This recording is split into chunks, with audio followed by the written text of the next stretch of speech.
అమరావతికి వెళ్ళి పేరు నాని గారు ఆయన బృందం వెళ్ళి అక్కడ ఏం జరుగుతుందో చూస్తానని చెప్పి అనవసరంగా వెళ్ళి అక్కడ రైతులతో గొడవపడి ఇబ్బంది పెట్టారు. ప్రభుత్వంలో ఉండగా 5 సంవత్సరాల పాటు ఏ రోజునన్నా అమరావతి వెళ్ళి అమరావతిలో రైతులు పెట్టుకున్న గోడ ఎప్పుడని మీరు విన్నారా? వాళ్ళు పడుతున్న బాధ, వాళ్ళు ఎందుకు సంవత్సరాల తరబడి స్ట్రైక్ చేస్తున్నారు, బంద్ చేస్తున్నారు, ఆడపిల్లలు ఎందుకు బయటకు వచ్చారు? వాళ్ళు 36,000 ఎకరాలు ఇస్తే కనీసం వాళ్ళని పట్టించుకొని మీరు ఇవాళ అమరావతి వెళ్ళి అమరావతి గురించి మాట్లాడతారు. మొన్నే మేము అమరావతికి వెళ్ళాం. అక్కడ పొట్టి శ్రీరాములు గారి విగ్రహం దగ్గరికి వెళ్ళినప్పుడు అమరావతి చూసాం, కళ్ళు చెదిరిపోయినాయి. అద్భుతంగా నిర్మాణం జరుగుతుంది. అక్కడ ఒక రోడ్డు హైవే రోడ్లుగా ఉన్నాయి, 6-వే రోడ్లు హైవే రోడ్లుగా నిర్మాణం జరుగుతుంది. ఒక పక్కన స్టేట్కి సంబంధించినటువంటి SBI పత్తి ఆఫీసు అక్కడ నిర్మాణం జరుగుతుంది. అలా ఒక్కొక్కరికి ఒక సైట్ ఒక 2-3 ఎకరాలు ఇచ్చి నిర్మాణం మొత్తం చేసి పరిపాలన భాగం అంతా కూడా చేస్తుంటే ఈర్ష్య తట్టుకోలేక మీకు లేనిపోయిన అమలు చేద్దామని వెళ్తున్నారు. వెళ్ళినందుకు వాళ్ళు అక్కడ మిమ్మల్ని శాస్తి చేశారు. ఇది దుర్మార్గమైనటువంటి ఆలోచన. జగన్ గారు అంటాడు మావి గన్ను అంట. ఏంటంటే మావి గన్ను? మూడు రాజధానులు అని చెప్పేసి ఉన్నంతకాలం అన్నావు. రాజధాని వచ్చేటప్పటికి వైజాగ్ అన్నావు. ఇలా రకరకాల మాటలు, పిచ్చి మాటలన్నీ మాట్లాడి 11కి చేరుకున్నావు. ఎలక్షన్లో ప్రజలు నిన్ను కొట్టారు. అవునా కాదా? ఆ విషయం మీకు గుర్తుండాలిగా. మనం ఎందుకు ఇంత దారుణంగా ఓడిపోయాం?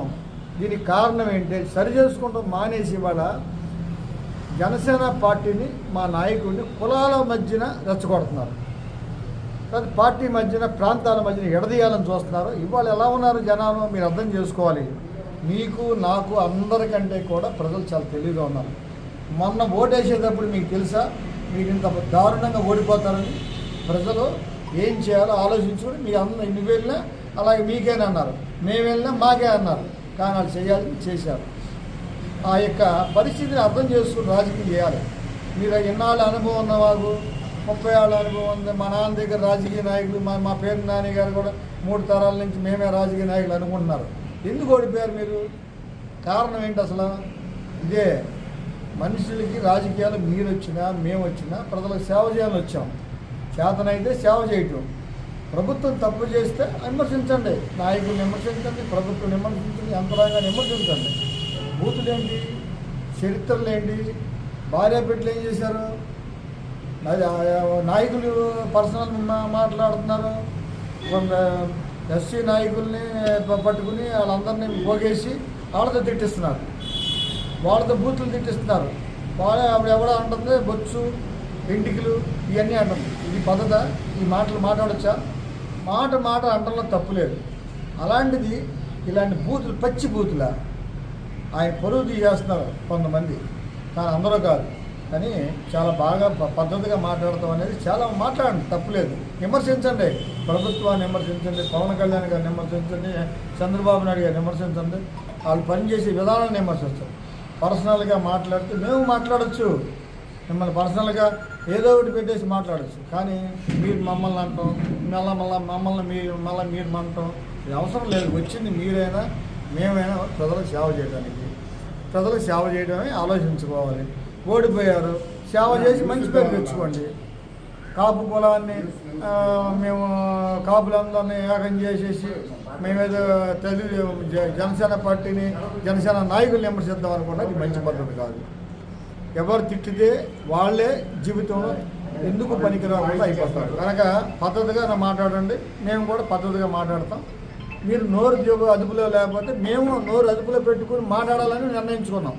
మా పవన్ కళ్యాణ్ గారు చెప్పారు, నోరు అదుపులో పెట్టే మాట్లాడండి, పద్ధతిగా మాట్లాడండి అని చెప్పి మాకు చెప్తున్నారు.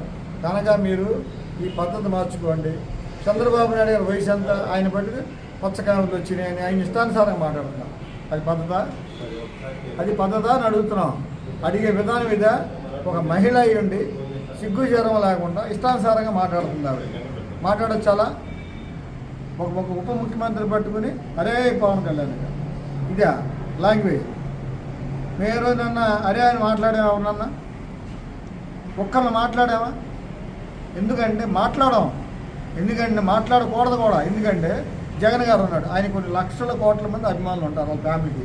వాళ్ళందరికీ బాధ కలుగుద్ది. వీళ్ళ గురించి మీ గురించి ఆలోచించట్లే మేము, వాళ్ళందరికీ బాధ కలుగుద్ది. వాళ్ళ అభిమానులుగా మార్చుకుని మాకు ఓటేసేది చేయాలనుకున్నాను నేను. అంతేగాని మీతో గొడవ పడేసి తిట్టేస్తే అభిమానులందరూ విరోధం అవుతాం. ఈరోజు వైఎస్ఆర్సీపీలో గొడవలు పెట్టుకున్నా మీరు అలా సేవ చేయడానికి వచ్చాం. ఉప ముఖ్యమంత్రి గారు ఏం చేశారు?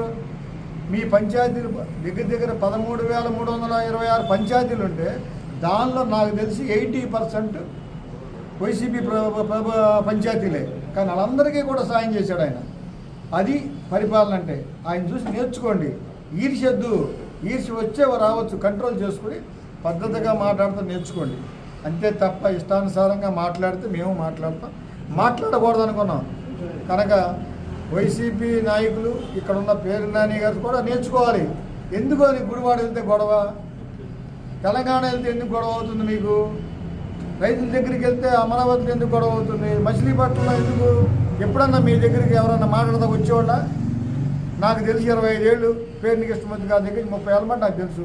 మీ ఇంటికి వస్తాం కానీ మిమ్మల్ని అంటాం కానీ నేను ఎప్పుడు చూడాల. కానీ ఈ రోజున ఎందుకు అంటున్నారు? మీరు నోరు పారేసుకుంటున్నారు కనుక ఇల్లు నోరు పారేసుకుంటున్నారు. అవన్నీ మానుకొని పాత పద్ధతి ఎలా ఉందో అలా ఉంటే మంచిదని చెప్పి పేరు నాని గారికి చెప్తూ సెలవు తీసుకుంటాం.